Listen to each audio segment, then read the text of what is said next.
Hello, everyone. Hello. I'm Tony D.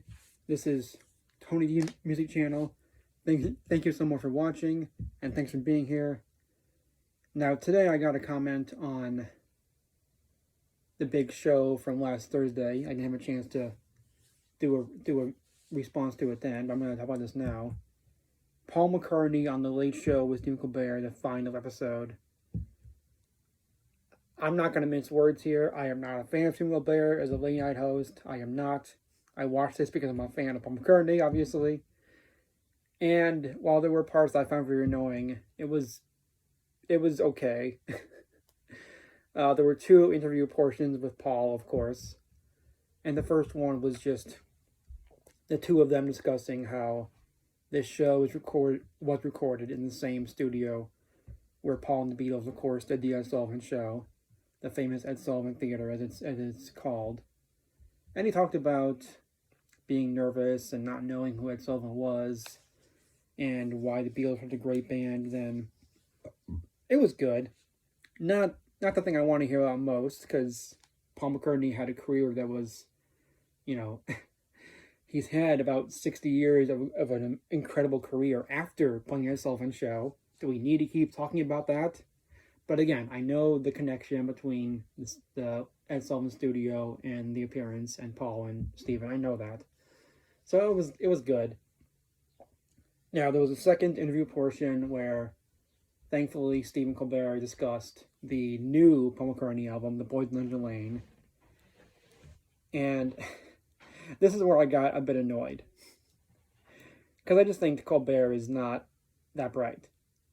He was asking Paul these very silly questions.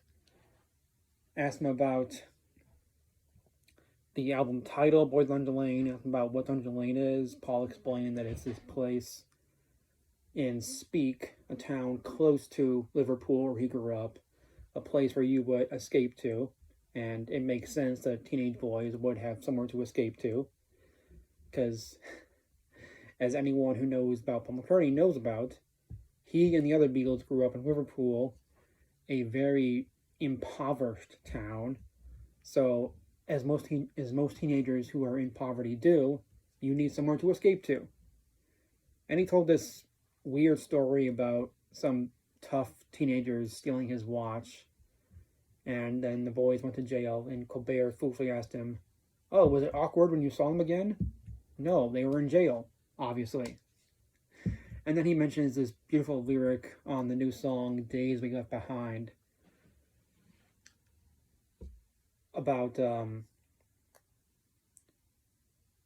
nothing stays the same, Days We Left Behind. And Colbert, I thought he would ask him about what that song lyric is about, but instead he says, "Are you good with change?" Which seems like a weird question to ask instead of asking about the song. But I did like Paul's answer a lot. He says, "No," which is the most relatable thing I've heard from Paul in a long time. And then like a typical, well, not typical really, but then he explains that he's not good with change when it comes to his iPhone, which is not a thing you would expect to hear from an 83-year-old Beatle. He doesn't like the phone needing so many updates, and he doesn't like when phones or computers ask about cookies, because he likes the cookies on the computer. Now, like I said, that's very relatable from Paul. That's one of the reasons why I believe that Paul is on the autism spectrum, because people with autism have great difficulty with change. So that moment just really solidified that theory in me, that Paul is somewhere there on the spectrum of autism. And yeah, again, I'm not a fan of Stephen Colbert. I did find his interview style annoying, asking him the silliest questions when here's Paul McCartney, one of the most famous people ever, a person with incredible stories and career. And he could be asking him way more probing questions as opposed to, "Have you met the Pope? Are you good with change?" And then what I did like was he had the album right there with him, the new album, Boys Lunge Lane, and not only showed off the front cover of the album, but showed off what's inside the album. What's inside is this really cool artwork with photos of Paul and the other Beatles when they were young, and photos of a lot of people that, well, not photos, artwork. It's art, and that's what's on the picture disc for the new album, is that artwork. So I'm really excited to get that picture disc now. Yeah, again, this is my problem with the whole late night host thing. They just ask the silliest questions, and I've seen YouTube videos of the Dick Cavett show back in the 70s, and despite being a late night host, Dick Cavett asked his guest really probing questions. And I might be the minority here, but I just think it's really silly that we can't have a late night host who ask really thought-provoking questions to their guest. Why is that a thing that's only on 60 Minutes or news shows? Why can't these comedians be asking important, thought-provoking questions to people? I mean, just because you're a comedian doesn't mean you're an idiot. Comedians should be intelligent people too. I want to hear intelligent questions on these shows.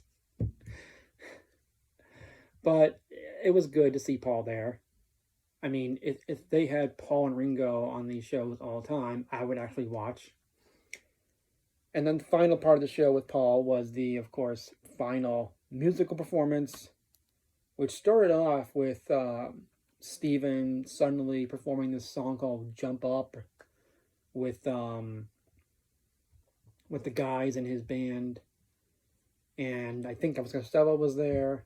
And then suddenly Paul is there and he joins in. And then they all start performing the classic Hello Goodbye, which was one of 3 huge hit singles for the Beatles in 1967. Hello Goodbye with I'm the Walrus on the B-side, which I think came out in October, maybe November 57. I remember the date right now. But I thought it was a decent, great performance from them. It was awkward because Paul's band was not there at all, and he had the band from The Late Show. So I kind of missed seeing Paul's band with him. It was good. I would have preferred to see just Paul performing because it's Paul McCartney. I don't want to see Paul performing with Stephen Colbert and whoever's in that band. I want to see Paul in Paul's band. But it was good. It's, he was saying goodbye to a show he hosted for 11 years, so singing Hello Goodbye makes sense. Although, Paul also has a lot of other songs that say goodbye. There's the song Goodbye from 59 that he gave to Mary Hopkin to perform. But nobody watching that show would know that song, obviously. So it was a great performance. And then, of course, he ended it with Stephen going over to turn off the lights in the studio, but then he invited Paul to do it, which was nice. So yeah, I did not enjoy this as much as I enjoyed Paul on Saturday Night Live the week before, but it was a decent watch. Yeah. All I'm gonna say is other late night guys, have this man on your show.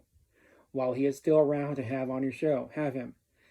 And don't forget, he's not the only member of the Beatles still alive. Have Ringo on your show, too. Ringo gives a hell of a performance. Ringo is entertaining. And don't just have Ringo talking about, oh, the Beatles did this, this, and this. No, he's had a 50-plus year solo career. He just had a new album, which is great. Have him on your shows. Come on, people.